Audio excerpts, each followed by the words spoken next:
Presiden Jokowi ini kelihatan makin stres.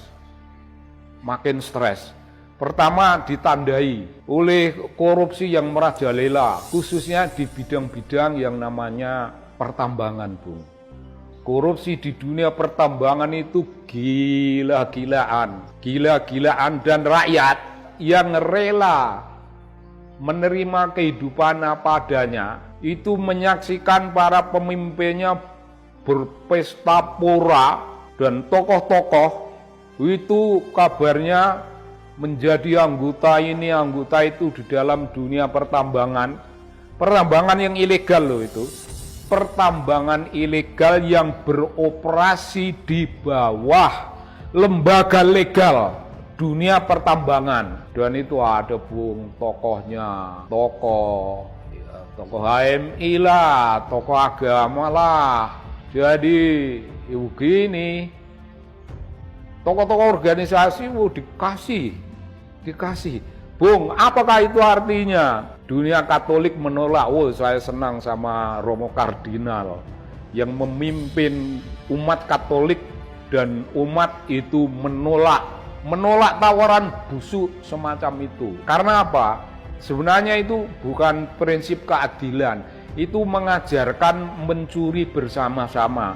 Karena pemimpin-pemimpin kita itu yang ada dalam birokrasi pemerintahan itu kan pencuri lalu mereka ingat mesti cari teman. Itu organisasi keagamaan, sumber kekuatan rohani itu harus ikut mencuri. Buat cilaka sekali orientasinya. Nah, ini bukan bahasan kita. Bahasan kita bahwa tokoh-tokoh kita memiliki akal busuk. Karena dia sudah muntah-muntah, sudah kaya, super kaya, lalu mengajak orang lain, diajak ikut nyolong bersama-sama. Tawaran colong menyolong dalam kehidupan bangsa, Bung. Apa itu bagian dari karakter building? Colong menyolong itu loh. Curi mencuri, rampok merampok. Apa kita tidak malu? Apa kita kalau punya partai dan partai kita juga mencuri, partai kita punya 2 menteri yang pencuriannya mengerikan semacam itu, apa kita masih mau berkoar-koar dan muncul di depan publik seperti tokoh? Yang enggak lah. Nah, situasi sekarang ini membuat Pak Jokowi makin stres. Bung, stres pertama disorot seluruh korupsi di dunia pertambangan. Korupsi yang menawarkan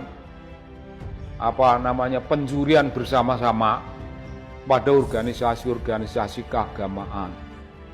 Itu bukan kebaikan hati, itu sebenarnya kejahatan, Bung. Itu kejahatan. Dunia Katolik yang awas waspada. Muhammadiyah bagian melek politik, melek moral, melek ekonomi. Tidak sudi menerima tawaran macam gitu. Nah, tidak sudi. Dan itu menjadi kiblat kita. Pak Jokowi stres karena tawarannya di mana-mana tawarannya mendapat penolakan. Yang kedua, Bung, Pak Jokowi itu lebih stres lagi karena IKN itu 2 tokoh, ketua dan wakil ketuanya, yang harus bertanggung jawab melaksanakan pembangunan itu malah meletakkan jabatan, malah meninggalkan tugas utamanya itu dan berhenti, tidak ingin meneruskan.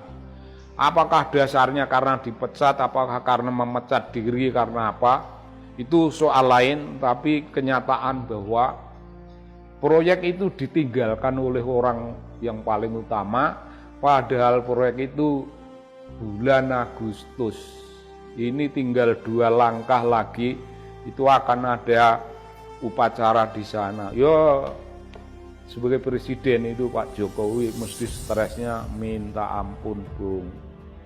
Tapi ya begitu. Selain stres macam itu, Pak Jokowi itu pintar loh, Bung. Pintar, Bung.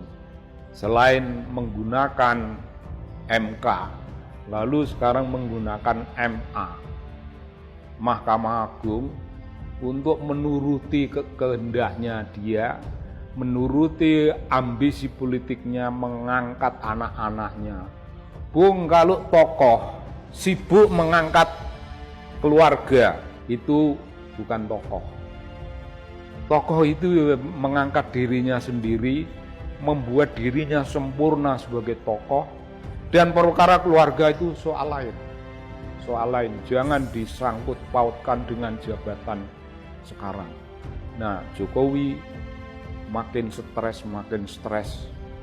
Karena sorotan publik, meskipun dia akan menganggap itu tidak ada gunanya, sorotan publik tidak ada pengaruhnya, dia akan bilang, ya saya akan menyalonkan anak, ini yang milih rakyat, gitu Bung. Idiom yang dipakai itu idiom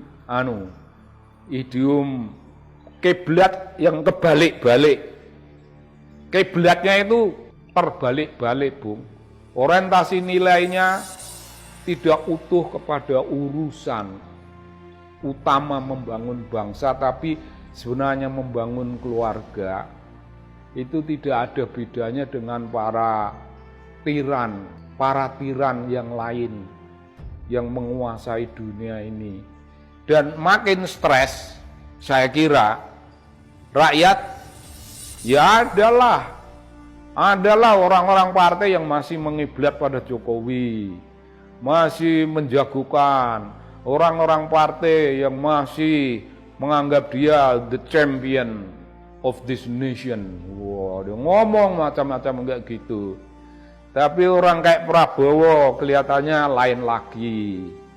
Makin rapuh Jokowi, bagi Prabowo tidak ada masalah. Rapuh enggak apa-apa, supaya dia tidak terlalu membayang-bayangi. Bung, ada suatu proses. Itu ada proses dejokowisasi.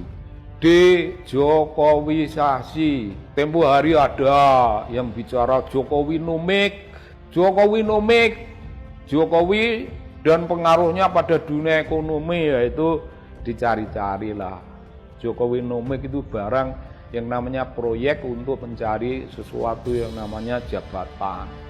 Lalu ada ideologi Jokowiisme, yang bener aja Bung, Jokowiisme.